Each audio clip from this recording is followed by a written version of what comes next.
ভৈরবে বিএনপির ৩ সংগঠনের ঢাকা টু আগরতলা অভিমুখে লং মার্চ।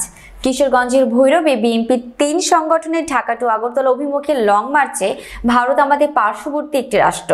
তারা নিজেদের একটি গণতন্ত্র রাষ্ট্র দাবি করেন, কিন্তু দেশের একটি ছাত্র জনতা গণ অভ্যুত্থানের মধ্য দিয়ে যখন বাংলাদেশের মানুষ একটি ফাঁসিবাদকে বিতাড়িত করেছেন, সেই ফাঁসিবাদের ধূসর একটি কথা কথিত সংসদ ও সংসদের সমস্ত ধূসর ও মন্ত্রী পরিষদের সকল সন্ত্রাসীরা পালিয়ে ভারতে আশ্রয় নিয়েছে।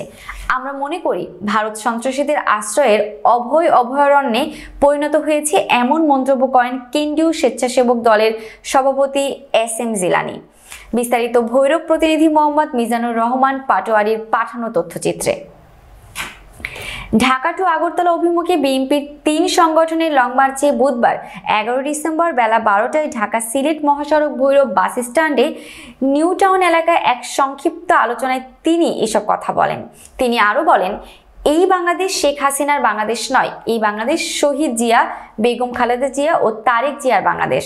ভারত যদি বাংলাদেশের ১ ইঞ্চি মাটির দিকে তাকায়, তাহলে সে চোখ বাংলাদেশ জাতীয়তাবাদী শক্তি তা উপড়ে ফেলবে।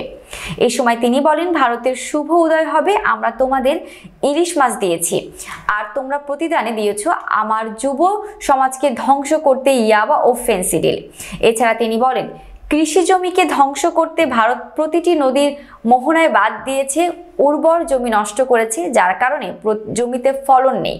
কেন্দ্রীয় বিএনপির সাংগঠনিক সম্পাদক ও কিশোরগঞ্জ জেলা বিএনপির সভাপতি শরীফুল আলমের সার্বিক তত্ত্বাবধানে ও স্বেচ্ছাসেবক দলের সাধারণ সম্পাদক রাজীব হাসানের সঞ্চালনায় এ সময় লং মার্চে আরও উপস্থিত ছিলেন কেন্দ্রীয় যুব দলের সাধারণ সম্পাদক নুরুল ইসলাম নয়ন, কেন্দ্রীয় ছাত্র দলের সভাপতি রাকিবুল ইসলাম রাকিব ও সম্পাদক নাসির উদ্দিন নাসির।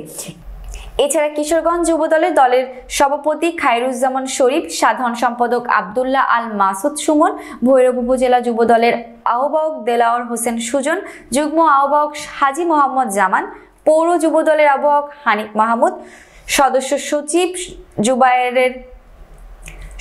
সচিব জুবায়ের আল মাহমুদ আফজাল সহ কেন্দ্রীয় কমিটির স্বেচ্ছাসেবক দলের সাধারণ সম্পাদক সহ কেন্দ্রীয় কমিটি জাতীয়তাবাদী যুব দল, স্বেচ্ছাসেবক দল ও ছাত্র দলের নেতৃবৃন্দ ও কিশোরগঞ্জ ও ভৈরব উপজেলার স্বেচ্ছাসেবক দল, যুব দল ও ছাত্র দলের সভাপতি, সাধারণ সম্পাদক সহ নেতাকর্মীরা উপস্থিত ছিলেন। ভক্সপপ প্রধান অতিথি ও বিশেষ অতিথি 4 জন।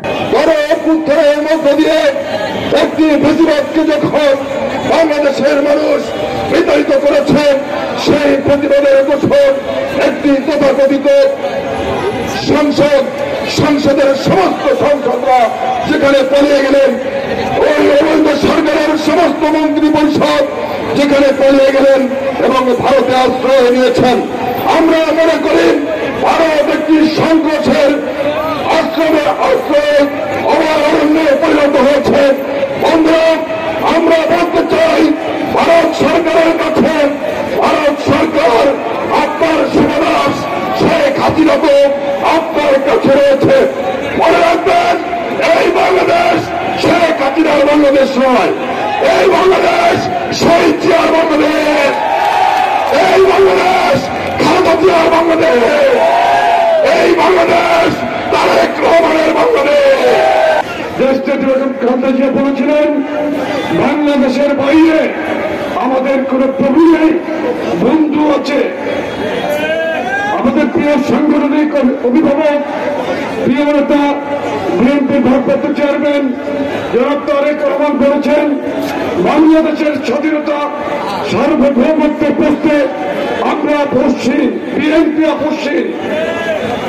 আমরা জনাব তারেক রহমানের কর্মী হিসেবে আপনাদের সামনে উপস্থিত হয়েছি। ভারত একটি আধিপত্যবাদী আচরণ করছে। আমরা বলতে চাই, আজকের পর থেকে ভারতের সাথে কোনো দ্বিপাক্ষিক আলোচনা আর হবে না। এখন থেকে তাদের সাথে আলোচনা করতে হবে, বহুপাক্ষিক আলোচনা করতে হবে। এই উপলব্ধিকে ধারণ করে শহীদ রাষ্ট্রপতি জিয়াউর রহমান সেই সময় সার্ক স্থাপন করেছেন, আর সার্ক স্থাপনের মধ্য দিয়ে এই দক্ষিণ এশিয়ার রাষ্ট্রগুলোর মধ্যে একটি সমঝোতা চুক্তির চেষ্টা করেছেন। বন্ধুত্বপূর্ণ সম্পর্ক তৈরি করার চেষ্টা করেছেন। কিন্তু আমরা লক্ষ্য করলাম গত 16 বছর ভারতের আশ্রয় প্রশ্রয়ে বাংলাদেশে একটি ফ্যাসিবাদী সরকার কায়েম হয়েছিল, যারা সরকার ভবিষ্যৎকে নষ্ট করার জন্য সব ধরনের অবৈধ অন্যায় আচরণ করেছে। খুনি হাসিনা এই দেশে অবৈধভাবে ক্ষমতায় ছিল, অবৈধভাবে ভুট্টুর হিসাবে ক্ষমতায় ছিল, তখনও কিন্তু এই ভারত সরকার সরাসরি এই খুনি হাসিনাকে পৃষ্ঠপোষকতা করেছে এবং ভোট চুরি থেকে শুরু করে সকল অনৈতিক অপকর্মের সাথে ভারত সরকারের সরাসরি সম্পৃক্ততার অভিযোগ রয়েছে। সেই সময়ে শত প্রতিকূলতার মাঝেও এই খুনি হাসিনার আইন শৃঙ্খলা রক্ষাকারী বাহিনী আমাদের ছাত্র দলের শত শত নেতা কর্মীকে খুন করেছে, নির্যাতন চালিয়ে পঙ্গু করে দিয়েছে। তারপরে ছাত্রদের রাজপথ ছেড়ে যায়নি। সেই ভাই আমরা রাজপথ ছেড়ে যাইনি। যখন খুনি হাসিনা দেশে থেকে তার আইন শৃঙ্খলা রক্ষাকারী বাহিনী এবং তার সংগঠনের মাধ্যমে অত্যাচার নির্যাতন স্টিম মিল চালিয়েছে, তখনও আমরা ছাত্রলীগের চোখে চোখ রেখে লড়াই করেছি, পুলিশের চোখে চোখ রেখে লড়াই করেছি।